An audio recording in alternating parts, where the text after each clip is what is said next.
My foot was firm on the carpet. I halted, thinking, do I raise my next foot to take the next step into this abyss? The air felt musty and old, as though it had been there for many years. It was undisturbed, sitting still, floating in the hands of time.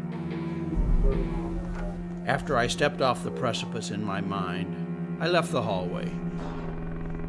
I stepped into a space between the atoms in the hallway. I entered another dimension of space and thought.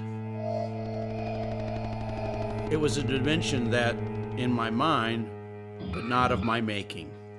It came from someplace in this hallway. The passage was taking me to a place I did not recognize. As I drifted into this topological space, I became an astronaut. I am a spaceman of the inner space of my mind.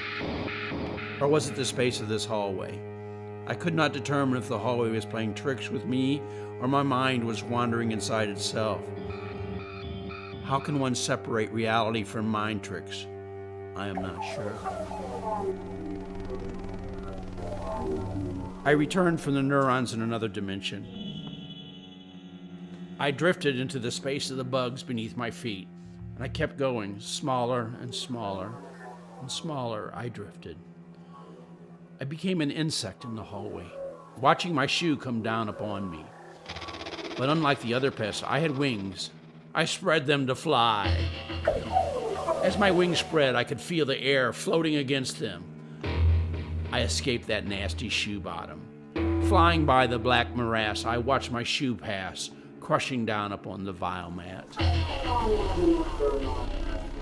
It would be the air. Up and up I go into the air. I breathe.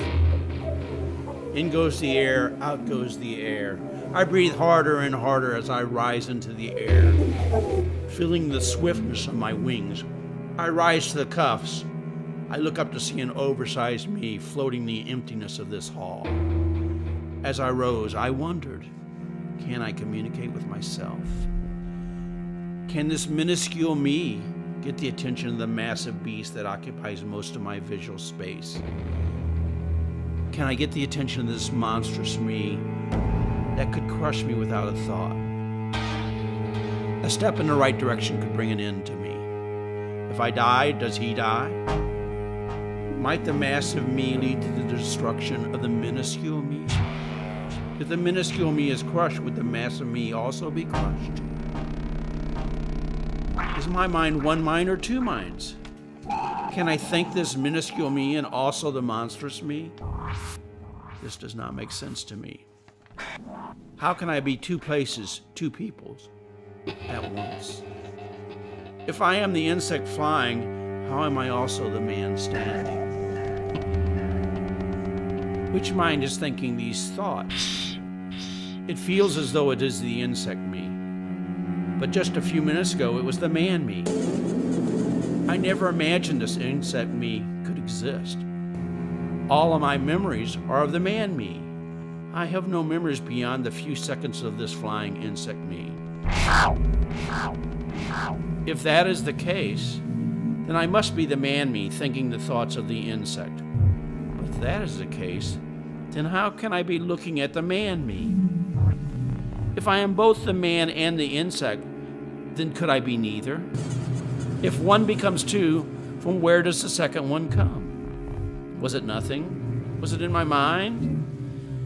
Can my mind form a new entity? If my mind formed this entity, and it did not exist before, then this mind that is thinking did not exist before. If my human mind made up this new mind, then when my human mind stops thinking, will I cease to exist?